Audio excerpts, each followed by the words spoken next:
मुझे डॉक्टर विक्रमगिरी श्री कपिलेश्वर महादेव मंदिर कैरखेड़ी के नाम से जानते हैं। अच्छा जी। मैं यहाँ पर 2004 में आया था जी। और मेरे ही हाथों द्वारा ये सारा जो भी मंदिर का आप अंग देख रहे हैं, हुँ, ये सारे हमारे हाथों द्वारा ही निर्मित हुआ है। हुँ।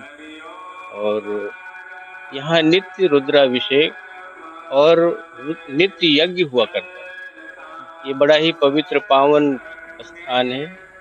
इसका नाम हमने इसलिए रखा था, इस गांव की राशि में मिथुन राशि है और भगवान की भी मिथुन राशि है। हुँ, हुँ, कपिलेश्वर की राशि भी हुँ, और कैरखेड़ी की राशि सम है, हुँ, समान है। हुँ, हुँ, इसलिए ये मंदिर बड़ा दिव्य है। हुँ, और हमारे जो इष्ट हैं कपिल भगवान, हुँ, भगवान विष्णु के अवतार हैं। हम लोग उन्हीं के महानिर्वाणी अखाड़े से संबंध रखते हैं, हुँ। इसलिए हमारे इष्ट गुरु कपिल हैं।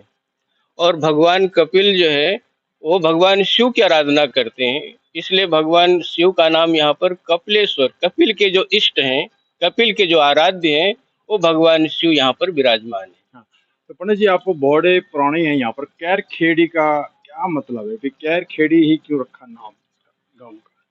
ये तो यहाँ के प्राचीन बुजुर्ग वर्ग बता सकते हैं कैरखड़ी नाम क्यों पड़ा, क्योंकि मैं तो मध्य में आया हूँ, अभी आया हूँ, हुँ, करीब 2004 में आया हूँ। हुँ, तो ये बहुत प्राचीन नाम है इस नगरी का। हुँ। और ये बुजुर्ग लोग ही बता सकते हैं कि इसका नाम कैरखड़ी क्यों पड़ा है। चलो, जी तो जी। ये जो मंदिर है इसमें क्या प्रसिद्धता क्या है इस मंदिर की?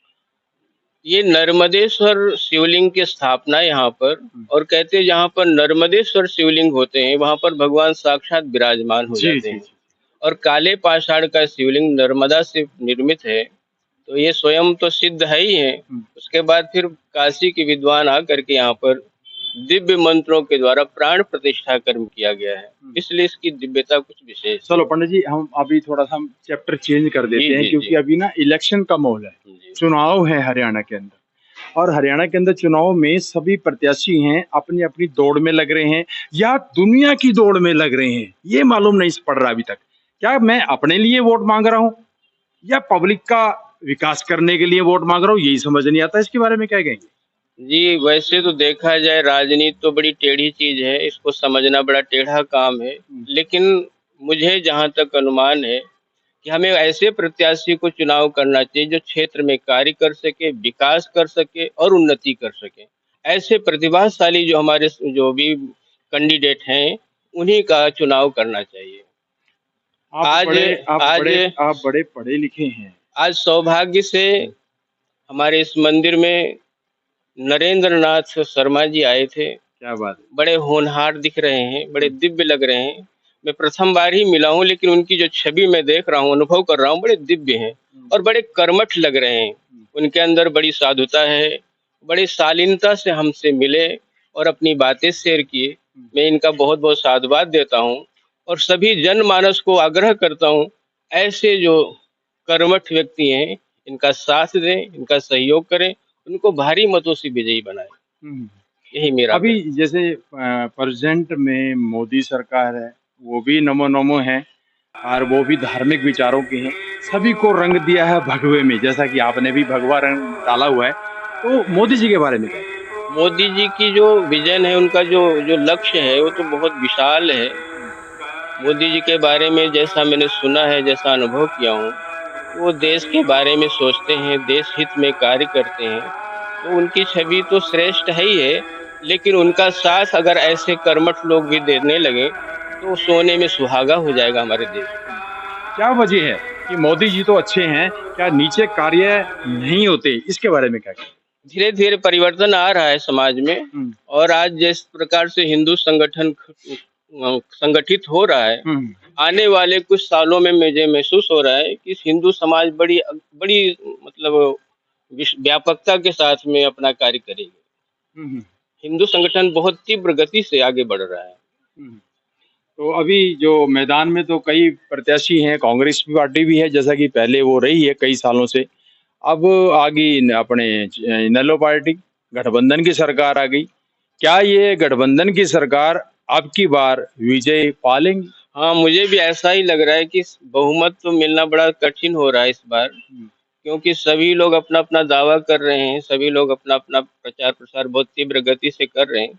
मुझे लग रहा है कि इस बार जो जो सरकार आने वाली है प्रदेश में, हुँ, वो मिली-जुली ही आएगी और हुँ, सबके साथ और सबके विकास के साथ ही कार्य होगा। हुँ।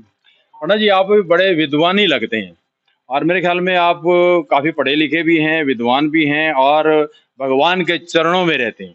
तो कुछ निष्कर्ष निकाला है क्या आपने कौन बन सकता है अब की बार मुख्यमंत्री या कौन बन सकता है विधायक जींद का? ऐसी भविष्यवाणी करना तो कठिन है। और फिर मंदिर से ऐसी मिथक बातें नहीं करना चाहिए, जी, जी। क्योंकि जो होना है वो तो भविष्य में तो अंकित हो चुका है। हुँ, भगवान के घर में सारी बातें तो स्थिर रहती ही हैं। हुँ। तो हमें तो परिणाम का आभास तो है, कौन आने वाला है, कौन नहीं आने वाला है, लेकिन मिथक बातें कहना मैं उचित नहीं समझता हूँ। इसलिए जो आएगा अपने भाग्य से आएगा और अपने कर्म से ही आएगा। इसलिए मैं किसी का ना तो नाम ले सकता हूँ, ना किसी की बात कह सकता हूँ। नरेंद्र नाथ शर्मा जी, जी, जी, जी। जैसा कि अभी जी, आपके आए थे, जी, मंदिर के द्वार आए थे आपके जी। और आप तो विद्वान हैं, तो माथे की लकीरें देख के पहचान लेते हैं कि भई ये शख्स क्या हमारे जींद में विकास कर पाएगा बनने के हाँ, बाद? हाँ, मैं देख रहा हूँ, अद्भुत चरित्रवान है वो हुँ, व्यक्ति। हुँ, अभी मिला हूँ उनसे हुँ, और जिस प्रकार की शालीनता से वो साधु-संतों से मिल रहे हैं, मुझे लगता है कि उनके ऊपर ईश्वर की अनंत कृपा है। साधु-संतों को उन पर बहुत अद्भुत आशीर्वाद है और वो सबका आदर करने वाले हैं, हुँ। छोटे-बड़े सबका आदर करने वाले व्यक्ति हैं और मुझे तो उनके जीवन के आगे आगे बड़ा अच्छा उज्जवल भविष्य दिखाई दे रहा है और भगवान उनको ज़रूर उनकी इच्छाओं को पूर्ण करें, ऐसी मैं कामना करता हूँ। हुँ। यानी कि मोदी जी के पैटर्न पे चल रहे हैं हमारे जी, जी। शर्मा जी। जी, जी। ऐसा ही ऐसा ही लग रहा है मुझे ऐसा ही भी, लग रहा है। ऐसा ही लग रहा है। चलो जी, अगर जो यहाँ से ये विजयी रहते हैं, जी। इनके सिर के ऊपर ताज हो जाता है जींद ताज पहना देते हैं जींद वाले, तो ये क्या विकास कर पाएँगे? अवश्य, अवश्य। हुँ, क्योंकि एक तो आयु भी दीर्घ हो रही है। मुझे लग रहा है कि मुझे तो 65 के आस-पास की आयु लग रही है। तो अनुभवशील व्यक्ति हैं और नीचे स्तर से ऊपर उठने वाले व्यक्ति हैं, परिश्रमी हैं और ऐसे व्यक्ति जब नीचे स्तर से जब ऊपर आता है, तो उसके अंदर बहुत सारे अनुभव और गंभीरता रहती है। जिस प्रकार की उनकी शालीनता और गंभीरता है, मुझे लगता है कि उनके अंदर बहुत प्रतिभा छपी छिपी हुई है हुँ। और जैसे उनको अधिकार या पद मिलेगा, तो निश्चित वो समाज का, इस प्रदेश का बहुत अच्छी तरह से विकास करेंगे। अभी जैसे अभी पब्लिक है, जनसंख्या है हमारी जो वोटर बंधु हैं जितने भी, हमारे देश के या हरियाणा के, क्या अब की बार जैसा कि होता है कि कहीं पैसा चलता है, पैसा लेके वोट दे देते हैं, तो इसमें आपका क्या तथ्य रहेगा? खैर जीवन में तो उतार-चढ़ाव आते रहते हैं सभी के जीवन में। हुँ, आजकल की जो जनमानस है, हुँ, थोड़ा आर्थिक तंगी से चल रही है, हुँ, तो कुछ लोगों के मन में थोड़ा लालच की भावना रहती है।